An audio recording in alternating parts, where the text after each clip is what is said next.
हमारे सामने क्वेश्चन है एनसीईआरटी एक्सरसाइज का 12.20।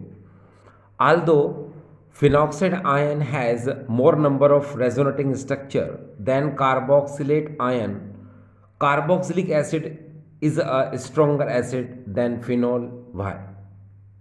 एक बार फिर से, although phenoxide ion has more number of resonating structure than carboxylate ion, carboxylic acid is a stronger acid than phenol, why. देखिए क्वेश्चन में है कि जो फिनॉक्साइड आयन है उसके large number of resonating structure होते हैं, उसके बाद भी जो कार्बोक्सिलिक एसिड होता है वो स्ट्रोंगर एसिड होता है। क्यों होता है? डियर स्टूडेंट्स, हम अगर आपसे बात करें what is the meaning of stronger acid, ये प्रबल अम्ल क्या होते हैं, तो देखिए यहाँ पर इस पॉइंट पे थोड़ा सा ध्यान दें। स्ट्रोंगर एसिड वो एसिड होते हैं जो इजीली प्रोटॉन को डोनेट करते हैं। जो जितनी इजीली प्रोटॉन को डोनेट करेगा वो उतना ही स्ट्रोंगर एसिड होगा। उसकी जो एसिडिटी या फिर एसिडिक स्ट्रेंथ जो होती है वो उतनी ज़्यादा होगी जितना जल्दी से वो प्रोटॉन को लिबरेट करेगा, प्रोटॉन को वो डोनेट करेगा। सेकंड ये है कि जितनी ज़्यादा स्टेबिलिटी होगी उसकी एसिडिक स्ट्रेंथ और एसिडिटी भी क्या होगी, ज़्यादा होगी। ठीक है, तो ये चीज़ हमें समझ में आना बहुत ज़्यादा ज़रूरी है। ठीक है, अब देखिए यहाँ पर अगर हम देखें हमारे सामने ये फिनॉल है। फिनॉल को अगर हम वाटर में लेते हैं तो ये अपने प्रोटॉन को लिबरेट कर देता है, अपने प्रोटॉन को त्याग देता है और फिनॉक्साइड आयन का फॉर्मेशन कर लेता है। अब कैसे? आपको पता है ऑक्सीजन जो है मोर इलेक्ट्रोनेगेटिव है, यह अधिक ऋण विद्युतीय परमाणु है, इसीलिए OH के जो शेयर्ड पे इलेक्ट्रॉन है वो O की तरफ क्या हो जाएंगे, ट्रांसफर हो जाएंगे, जिसकी वजह से ये जो प्रोटॉन है इसको ये वाटर मॉलिक्यूल क्या करेगा, एक्सेप्ट कर लेगा और हाइड्रोनियम आयन का फॉर्मेशन कर लेगा, एज वेल एज यहाँ पर फिनॉक्साइड आयन का फॉर्मेशन हो जाएगा, फिनॉक्साइड आयन का निर्माण हो जाएगा। सिमिलरली अगर हम यहाँ पर देखें कार्बोक्सिलिक एसिड भी इस वाटर में अपना प्रोटॉन लिबरेट कर देगा। ठीक है, और ये कार्बोक्सिलेट आयन का फॉर्मेशन कर लेगा। तो यहाँ पर भी देखिए ये एनायन का फॉर्मेशन हो रहा है, यहाँ पर भी एनायन का फॉर्मेशन हो रहा है, ये फिनॉक्साइड आयन है, ये कार्बोक्सिलेट आयन है। अब क्वेश्चन ये है कि यहाँ जो फिनॉक्साइड आयन है ये लेस स्टेबल है और कार्बोक्सिलेट आयन जो है ये मोर स्टेबल है। फिनॉक्साइड आयन कम स्थायी होता है और कार्बोक्सिलेट आयन जो है अधिक स्थायी होता है। अब ये क्यों होता है? तो डियर स्टूडेंट्स, आप बहुत अच्छे से जानते हैं कि अगर हम इस फिनॉक्साइड आयन की बात करें तो फिनॉक्साइड आयन में रेजोनेंस होता है, फिनॉक्साइड आयन में अनुनाद होता है। ठीक है, अब जब इसमें रेजोनेंस होगा तो क्या होगा, देखिए इसके स्ट्रक्चर को हम थोड़ा सा देखें। ये देखिए यहाँ पर आपको पता है कि फिनॉक्साइड आयन में जो ऑक्सीजन एटम है उस पर एक नेगेटिव चार्ज होता है। ठीक है, इसको ऐसे देख लें आप, जैसे फिनॉल है ये, इसमें OH के बीच में जो शेयर्ड पे इलेक्ट्रॉन है ये जब O की तरफ ट्रांसफर्ड होते हैं, ठीक है, स्थानांतरित होते हैं, तो ऑक्सीजन पर नेगेटिव चार्ज आ जाता है जिसकी वजह से एक लोन पेयर इंक्रीज हो जाता है और बाकी जो प्रोटॉन है वो बाहर निकल जाता है, या फिर आप चाहें तो हाइड्रोनियम आयन का फॉर्मेशन भी कर सकते हैं। अब ये जो फिनॉक्साइड आयन है इसमें देखिए किस तरह से रेजोनेंस, किस तरह से अनुनाद होता है, चलो देखते हैं। देखिए यहाँ पर ये जो ऑक्सीजन है, ठीक है, इस पर जो नेगेटिव चार्ज है ये कार्बन की तरफ, क्योंकि आपको पता है ये बेंजीन रिंग है ना, तो ये नेगेटिव चार्ज जो है बेंजीन रिंग की तरफ क्या होता है, ट्रांसफर्ड होता है। कैसे? ये देखिए ये जो बॉन्ड है ये जैसे ही यहाँ कार्बन की तरफ आता है, ठीक है, यहाँ पर, तो ये नेगेटिव चार्ज जो है ये O और C के बीच में आ करके यहाँ डबल बॉन्ड का फॉर्मेशन कर लेता है। ठीक, और यहाँ जब ये पाई इलेक्ट्रॉन आगे की तरफ ट्रांसफर होते हैं तो यहाँ नेगेटिव चार्ज आ जाता है। ठीक, अब आप देख सकते हैं कि यहाँ पर नेगेटिव चार्ज कहाँ पर आया, कार्बन पर। आपको पता है पूरी बेंजीन रिंग में क्या होते हैं, कार्बन होते हैं, carbon carbon carbon carbon carbon carbon, है ना। तो ये जो पाई इलेक्ट्रॉन जो है ये डिलोकेलाइज्ड हुए हैं, इनका विस्थापन हुआ है, कहाँ पर हुआ है, इस कार्बन पर हुआ है, यानी कार्बन पर नेगेटिव चार्ज आ रहा है। ठीक, अब हम इसके आगे का अगर हम रेजोनेटिंग स्ट्रक्चर बनाते हैं, अनुनादी संरचना बनाते हैं, तो ये नेगेटिव यहाँ जाएगा तो डबल बॉन्ड बनाएगा, इस कार्बन की वैलेंसी बढ़ जाएगी तो ये वाला बॉन्ड जो है आगे की तरफ ट्रांसफर हो जाएगा, तो ये नेगेटिव यहाँ के डबल बॉन्ड बनाएगा और ये बॉन्ड यहाँ पर नेगेटिव बनाएगा। ये देखिए इसी तरह से ये नेगेटिव यहाँ करके डबल बॉन्ड का फॉर्मेशन करेगा तो यहाँ कार्बन की वैलेंसी बढ़ जाएगी तो ये बॉन्ड आगे की तरफ चला जाएगा, तो नया स्ट्रक्चर हमको ये मिलेगा। इसी तरह से ये नेगेटिव यहाँ आकर के डबल बॉन्ड बनाएगा, इसकी वैलेंसी कार्बन की फिर से बढ़ जाएगी तो ये बॉन्ड आगे की तरफ फिर से चला जाएगा। अब हमको ये वाला स्ट्रक्चर फिर से मिल जाएगा। इसमें अगर आप देखें कि पाई इलेक्ट्रॉनों का डिलोकेलाइजेशन होता है, यानी कि पाई इलेक्ट्रॉन एक जगह से दूसरी जगह पर जा रहे हैं, ठीक है। तो इसमें स्ट्रक्चर आप देख सकते हैं कितने बने हैं, 1 2 3 4 5। इसमें रेजोनेटिंग स्ट्रक्चर आप देख सकते हैं यहाँ पर कितने हो गए, 5 हो गए। ठीक, अब अगर हम कार्बोक्सिलेट आयन की बात करते हैं तो कार्बोक्सिलेट आयन को हम इस तरह से लिख सकते हैं, RC डबल बॉन्ड O और O नेगेटिव। ठीक, अब अगर इसमें रेजोनेंस अनुनाद होता है तो क्या होगा, आपको पता है कि यहाँ कैसे हो सकता है। देखिए जैसे ही यहाँ पर ये नेगेटिव साइन यहाँ आएगा, ठीक है, इस कार्बन की वैलेंसी ज़्यादा हो जाएगी तो ये पाई इलेक्ट्रॉन कहाँ चला जाएगा, ऑक्सीजन पे चला जाएगा। तो अब हमको रेजोनेटिंग स्ट्रक्चर कौन सा मिलेगा, ये मिलेगा। ठीक, और अगर हम इसको फिर से देखें तो ये नेगेटिव वापस से यहाँ कार्बन पर आएगा तो जो डबल बॉन्ड है ये वापस से नेगेटिव में कन्वर्ट हो जाएगा, तो फिर से स्ट्रक्चर कौन सा मिलेगा हमको, ये मिलेगा।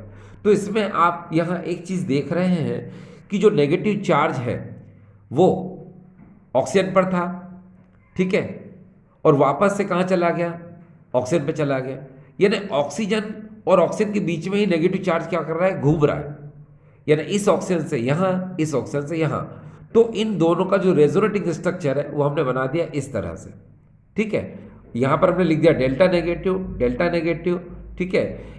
ये जो स्ट्रक्चर है ये हाइब्रिड स्ट्रक्चर है, संकरित संरचना है जो इन दोनों को रिप्रेजेंट करती है, इन दोनों को दर्शाती है। देखिए कैसे कि यहाँ पर नेगेटिव था, ठीक, ये देखिए, फिर बाद में नेगेटिव कहाँ आया, यहाँ, ये देखिए। तो आपने देखा कि ये नेगेटिव जो है कहाँ, यहाँ से यहाँ, यहाँ से यहाँ घूम रहा है, तो ये इसका हो गया क्या, रेजोनेटिंग स्ट्रक्चर।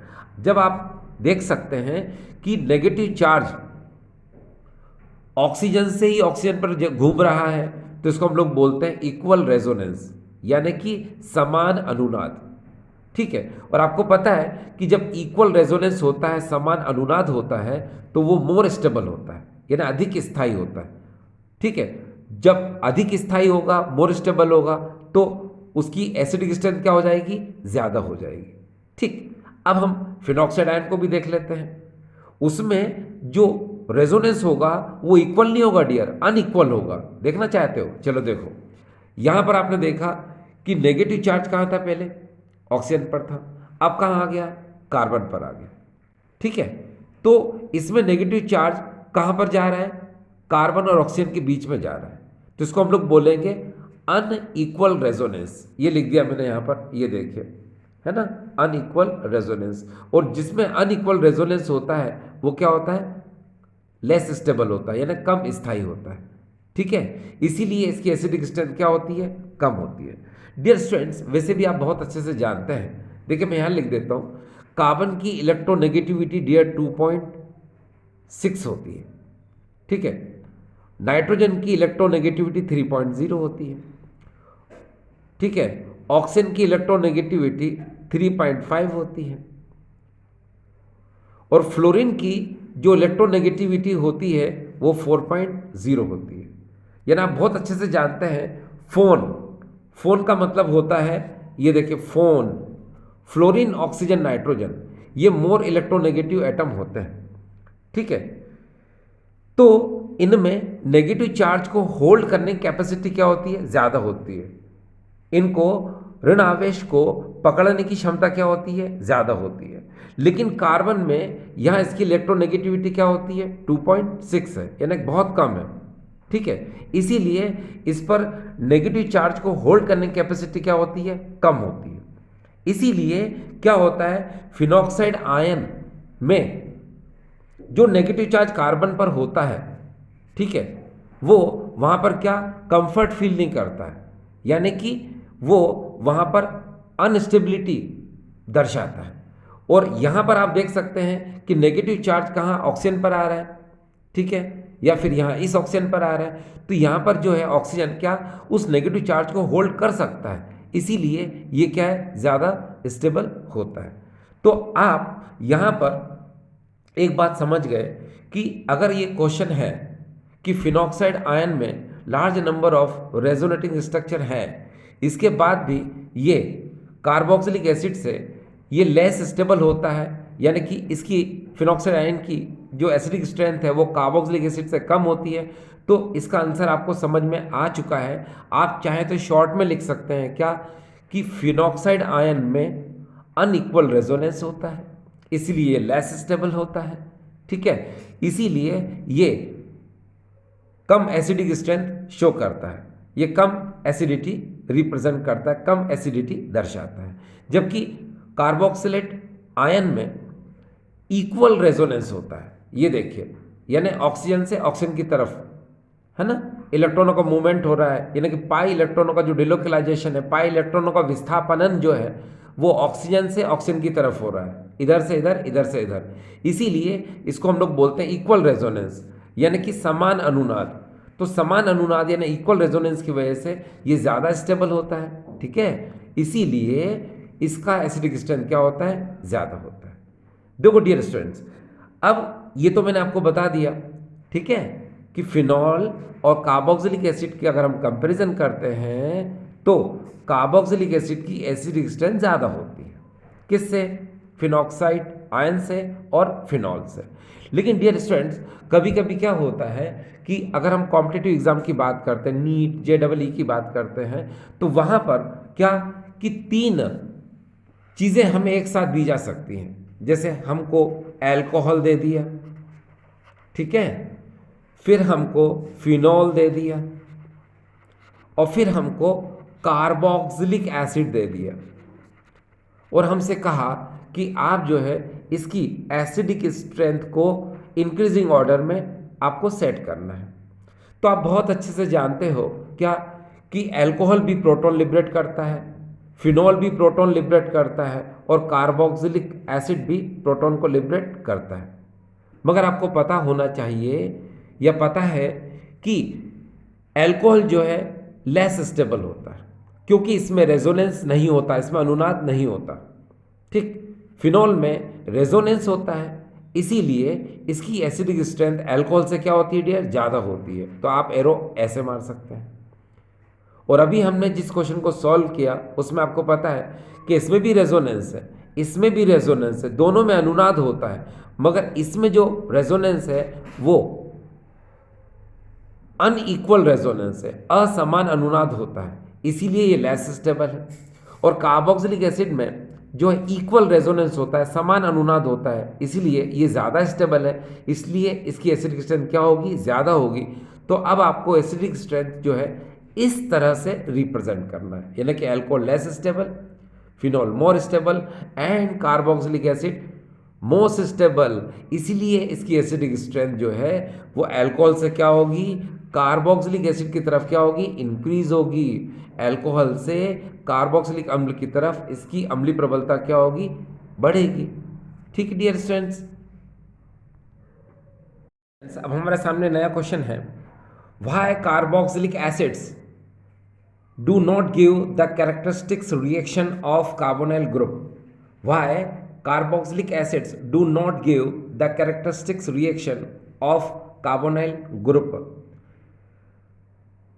कार्बोनिल समूह की अभिलाक्षणिक अभिक्रियाएं कार्बोक्सिलिक समूह नहीं देता है, क्यों?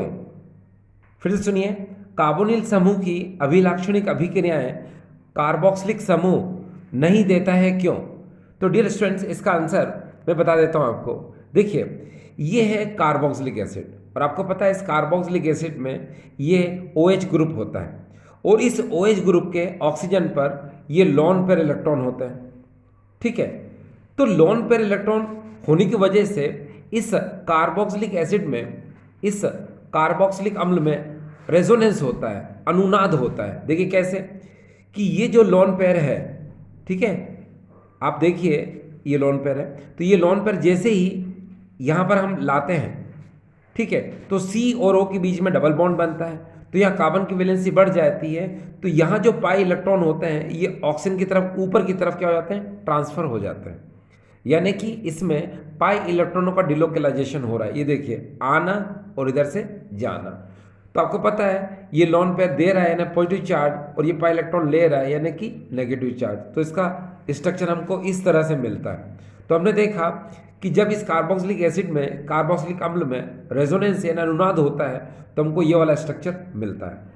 अब इस स्ट्रक्चर में आप जरा ध्यान से देखें, क्या इस कार्बन पर आपको कोई पॉजिटिव नेगेटिव साइन नजर आ रहा है, या फिर इस कार्बन पर कोई पॉजिटिव नेगेटिव साइन नजर आ रहा है? ठीक है, नहीं नजर आ रहा ना इस पर नजर आ रहा है। तो रुकिए, बता रहे हैं आपको क्यों।